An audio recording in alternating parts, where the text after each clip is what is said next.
everybody engaged and that everybody is here. Hello, Facebook. Welcome to today's episode, I suppose. We should probably start calling them episodes now that I'm making them a fairly regular thing. I hope you all had a wonderful Thanksgiving. If you are in the States like I am, despite the accent. And I want to have, I just told YouTube, but I want to have a chat to you today about when you're getting a puppy, whether you should choose to adopt or whether you should choose to shop. And I want to talk a little bit about the adopt versus, or the adopt don't shop campaign that Last Chance for Animals came out with a number of years ago now. And I want to give you guys kind of my analogy of how I help my clients make this decision for themselves, so that you guys are best placed to make the most informed decision for you and your family.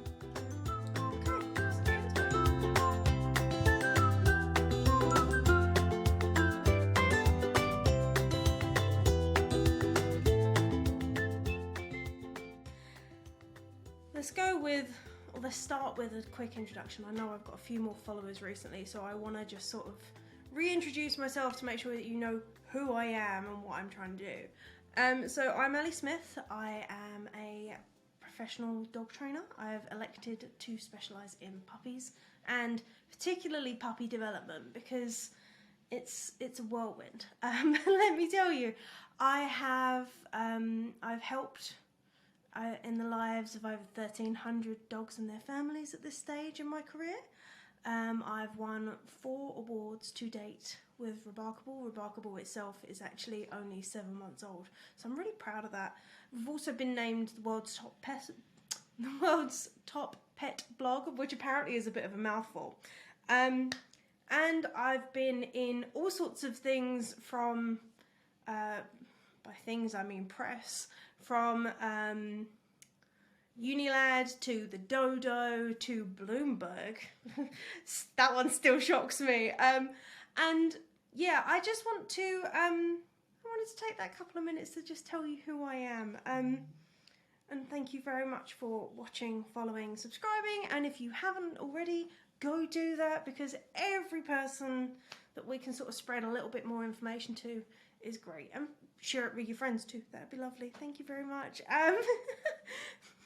The embarrassment and humility comes out now. I promise you, at heart, I'm a total geek and I'm not very good at this sort of stuff.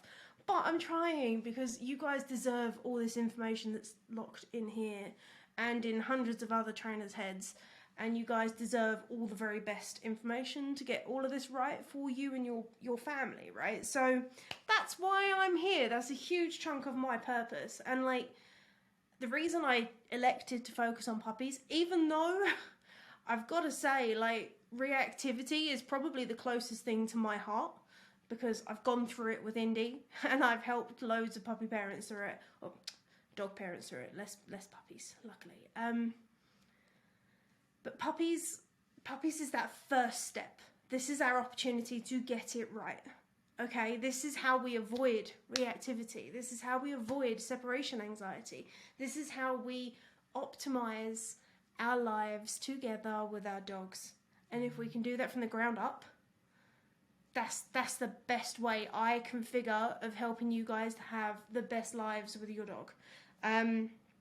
We don't want perfect puppies, we want practical ones. And I know that sounds kind of boring, because practical's not sexy, is it? Practical's not an attractive term that we ever get like fond of, but it is what you need. It is what you want. You do want a dog that listens to you when you need them to listen to you. You want them to recall when they need to recall. And that's what I want you to have. I want you to have that relationship. So, moving swiftly on, I'm now going to talk about houses. And I know that feels like a bit of a tangent, but this is the analogy that I was getting at. So, when, like, buying a puppy or getting a dog, no matter what aspect or age that you're considering doing that at, my best way of explaining it to somebody who's never done it before is houses. If you were to buy a house, what would you be looking for? You'd have a list probably as long as your arm saying exactly what you needed. You wanted up-to-date electrics, you wanted all the sockets in all the logical places, you wanted to make sure that the plumbing's solid, you want to make sure the walls are solid, you want to make sure there's no leaks in the roof, and that the foundations are good, right? You want to make sure that everything that you're buying isn't going to become a headache normally, unless you are particularly skilled at dealing with these sorts of headaches. Okay, so the way I liken it is when you look at a house and you're looking to buy a house, that your new puppy, a well-bred new puppy, is the same as a well-built home built by, say, a craftsman. Somebody who really knows what they're doing. That person who can put things together and is going to put things together in the right way, such that the home flows, that the electrics are in the right place, that everything is where it should be and how it should be. And that's not an easy feat, is it? I mean, I've lived in a new home that wasn't built by a craftsman, that was kind of one of those cookie cutter homes, and goodness only knows there was probably just as many problems with it. A few less than if I'd gone for an older home perhaps, but that was the decision I made. So I went for the lesser grade of new home, which meant that there was work to do, as is always the way. Then you've got the option of going for an older home. So say a dog that's already had one owner, or is looking for an owner, but the past and the history is lesser known. Okay, so that is the equivalent of buying a house, say, without surveys, or without all the other information that you need to check that it is safe and secure. Because a person with a dog who can do the equivalent of your house's survey is somebody like me, is somebody like a vet.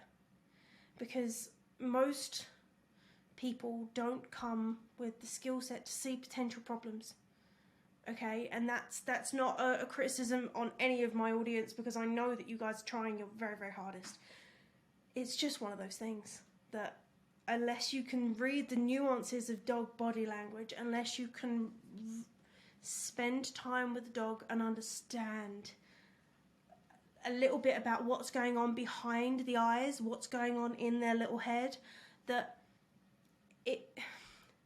it's tough. It's tough to understand like exactly what's going to come of a rescue dog. And you might get one and they might be absolutely the best dog in the world. They may be perfect. Again, I hate the term, but you know what I mean. They may be perfect for you. However, you might get one, and like a house that you've not had surveyed or looked at by somebody who knows what they're doing, if the roof's leaking, they may have reactivity. If the plumbing's not sorted, they may have stomach issues, and that's a quite literal translation there, isn't it? But you get the point. You don't know what's underneath unless, and like dogs don't typically show a lot of their actual natural behaviours in rescues. So even the rescue staff may not be aware of some of the things that you are going to experience. So unless you have, say, the money to get a professional to redo the roof or deal with the reactivity, that would be me. Unless you have the knowledge, you are going to need that professional. Unless it's something you can do yourself and invest the time yourself. I mean, you're always going to have to invest the time with the dog. It's the only difference in the analogy. Unless you can do that, it's going to be a struggle, and I'm not going to lie to you on that, because dogs, I mean, we know dogs don't speak English. Dogs don't speak any language that we can directly translate from. We can only infer, and we can only try to understand. And that's my job. That's what I do for a living. And it's as much an art as it is a science. And when you bring home a dog that you don't know their past, you don't know their history, it's tougher. Now, I do want to caveat real quick. I am not against people adopting dogs. I thoroughly believe people need to adopt dogs. But we need to make sure that we are doing an appropriate thing for our family. Because whilst our heart can be in the right place, and whilst we want to adopt a dog and we want to give a dog another chance, if we bring that dog into our lives and then 6 months, 12 months, 2 years down the line, all we can think of is, I did the wrong thing.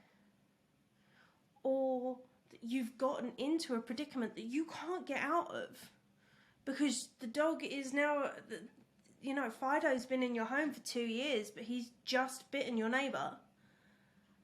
Heartache, emotion, stress, all of these things start coming out, and these are things that could have been avoided because you didn't know Fido's past. And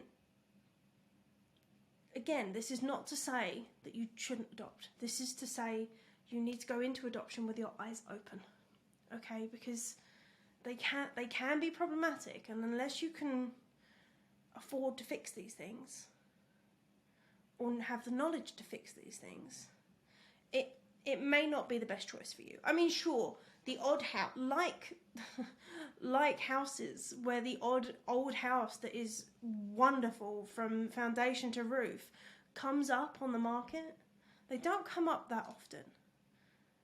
That ideal dog that has had all the training, has had all the attention, has had everything that they need up until this date, they don't come into a rescue centre that often. So just, yeah, be careful. And like, again, I'm a massive advocate of people rescuing, because to me, rescues and rescue centres are one of those things that are a necessary evil. Because even in like the optimum climate, even if we could stop all dogs from being bought irresponsibly, bred irresponsibly, and like eliminate that aspect of like poor ownership, is probably how I would label it. There's still going to be people who get into situations like who pass away and they've got a dog, but their family can't take care of them. Or there's going to be people who get their lives just change. And sometimes, yeah, you do have to give up your dog, even though it is heartbreaking. These things happen. So rescue centres are always going to be a necessary evil. Not evil,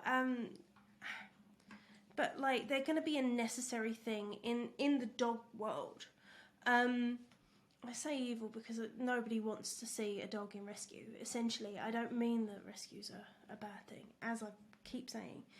But the other aspect of minimising the number of dogs in rescue is to support responsible breeders.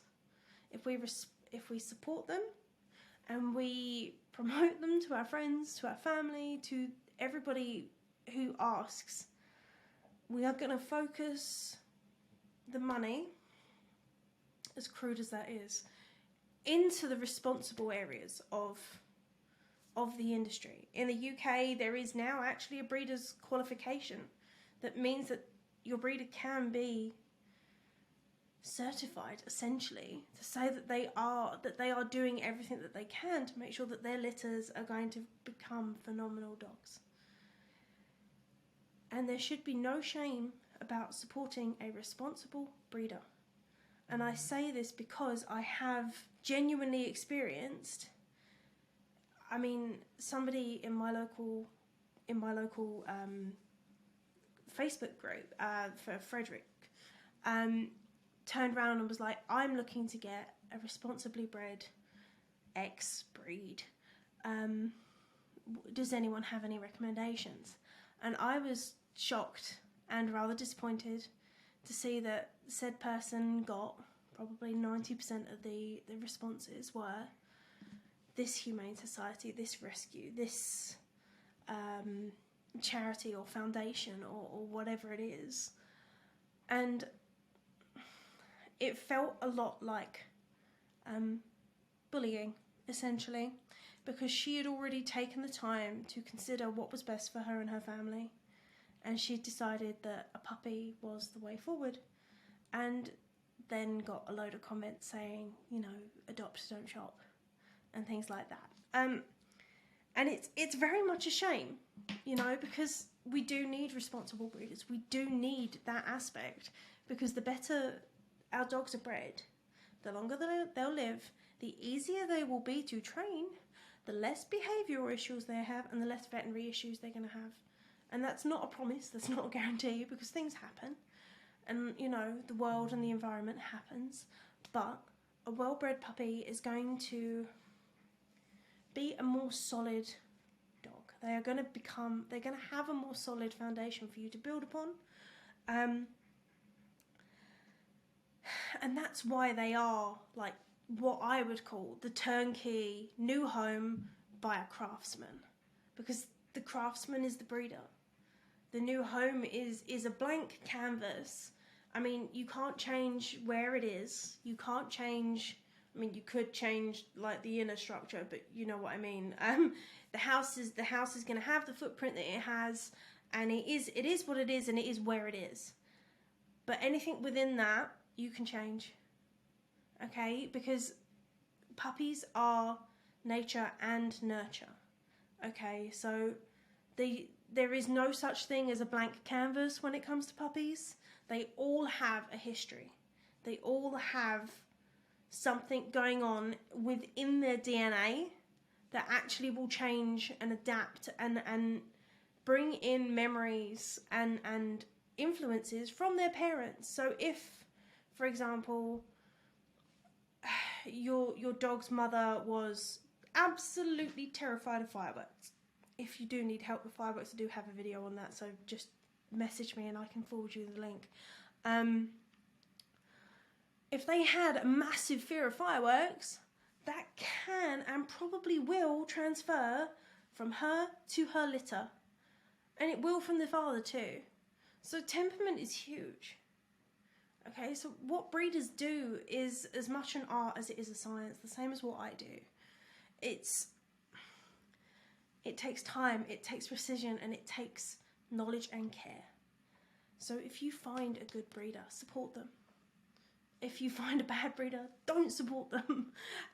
For example, I'm never sending anyone back to Indy's breeder, never ever, because it's not how that should happen. It's not how that should run. And it has to be said that actually Adopt, Don't Shop, that campaign for Last Chance or Buy Last Chance for Animals actually agrees with that. When you look into what the actual meaning of Adopt, Don't Shop is, I should do it that way for the camera, shouldn't I? Adopt, Don't Shop is, it's actually the case that they're saying adopt puppies, don't buy them from pet stores or from puppy mills. They are not saying don't get a puppy from a responsible breeder. It has had phenomenal media coverage. And it's on the tip of so many people's tongues. Okay, if you talk about adopting a dog, one of the first, or do word association with somebody, I guarantee you one of the first things they'll come out with is Adopt, Don't Shop. And I'd say even my mum, who is, bless her, a little bit not a little bit, she's dog ignorant, you know, she has no idea about dogs. Where the hell did I come from? Yeah, so for her, I'd say even she knows it. She's in the UK. She's not a dog person. This was founded in America, and it's been that successful, you know? And I know that, you know that, but we just have to remember that it's not necessarily been, just because it says Adopt, Don't Shop, doesn't mean adopt, don't support responsible breeders. There's a fine line, right? So we have to remember that, and please, please, please, if somebody is ever talking to you about buying a puppy, just encourage them towards a responsible breeder as opposed to an irresponsible breeder. That's what the Adopt, Don't Shop is actually truly about. At least from my reading and from my understanding. By all means, Last Chance for Animals. Come talk to me if I'm wrong. So, on that note, I am actually going to talk to you really, really briefly about a new service that I am introducing, because I'm massively excited about this. There is no page for it on the website just yet, but come talk to me, message me, DM me, comment on this, and we will open some sort of a conversation. about it. Because if you are looking for a new puppy, if you are looking for, you know, something to fill that dog-shaped hole in your life, because the t-shirt's right, you'd be happier if you had a dog. Knowing where to start is a real big problem, which is partially why I've done this live, and hopefully it'll give you an idea as to whether you want to adopt, or you're willing to, you want to shop, or you are willing to adopt. Shop responsibly. Caveat. And the service that I'm going to announce is I'm going to start helping you guys to match you with potential breeds of dog that might match what you need out of your life with a dog.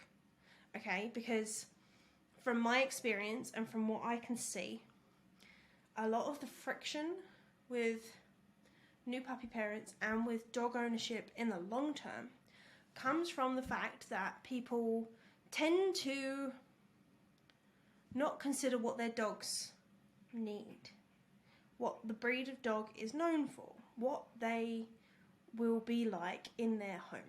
Okay, and I totally get it, because it's one of those things that is really difficult, and I mean really difficult, to even comprehend before you get a dog.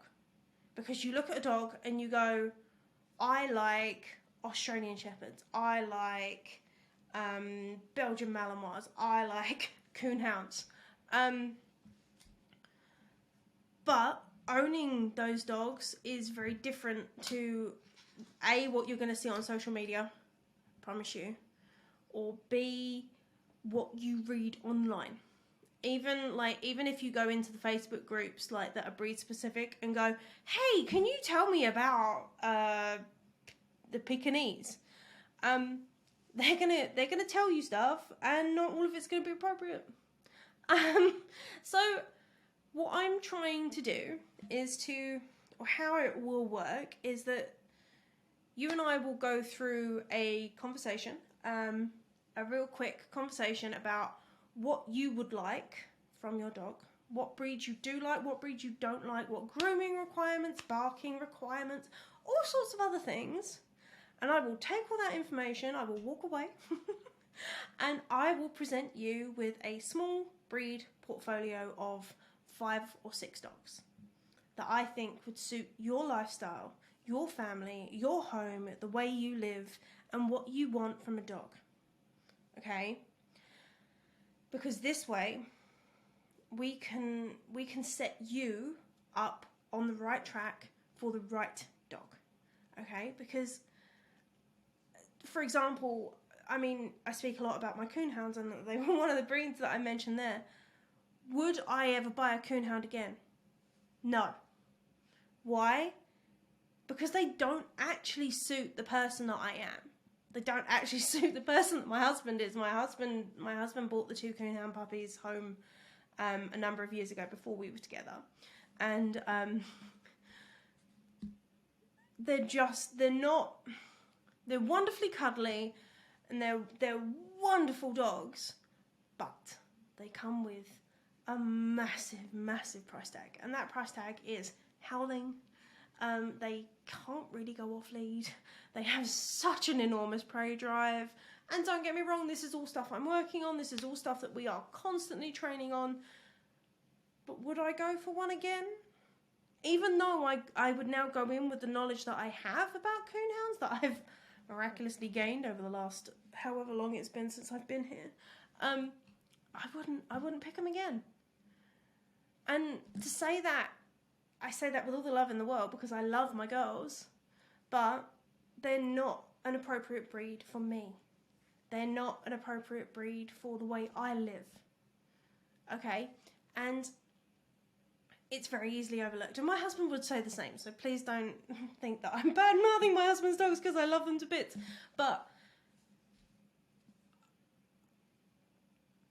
I was on Instagram before this, and Tori actually joined me there, Tori Mystic, who is a wonderful pet blogger. If you haven't seen her, please go check her out. She is on Wear, Wag, Repeat, and she's fantastic. I love her to bits. And she popped up, and I used Labradors as an example when I said that, like, as opposed to Coonhounds. And one of the things she said was, if you don't like Labrador things, don't get a Labrador. Yes, and that is exactly it. So I want to make sure that you and your dog are going to share the same interests. I want to make sure that you and your dog are set up so that you can enjoy your lives together and that there's minimal friction, because it's kind of like you're two peas in a pod as opposed to being chalk and cheese. Okay, so that's the new service. That's what I'm gonna be offering to you guys as of today. So if you are interested, I'm gonna take a couple of very, very highly discounted slots. So please do get in touch. You can get in touch on any social media channel. You can get, preferably Instagram. I'm very, very good on Instagram these days. As in, I'm on there a lot. I'm not necessarily great at it. Or drop a comment below the video, or drop me an email if you head over to remarkable.com/contact, I think. That's where you can find the little contact form, or just email me at woof@remarkable.com. And I really want you guys to succeed. I big part of my mission in life is to get me and other trainers like me basically unemployed. It seems like a really strange thing to say, but behavioral issues and like training issues mainly come from bad breeding, lack of understanding, or the fact that, you know, the I can't use that analogy, that's a bad analogy, but just that, you know, you guys don't mesh, that you're not actually built for one another, that you probably did exactly what my husband did and looked at some smushy coonhound puppies and went, oh my god, yes, that's what I want, and it's not. So I don't want to take the fun out of it, but we do need to be a little bit practical, because it will set you guys up for such roaring success in the future, especially if you then head on to my program, which is Pup Dates, and make sure that you stay like on track with training, on track with expectations. It means that you guys will be like just such a cut above everybody else that it's worth the initial investment, okay? As I said, a couple of highly discounted slots available. Drop me a message and let's have a chat. Thank you very much, guys, and I will see you probably around this time next week. Thank you very much. Bye.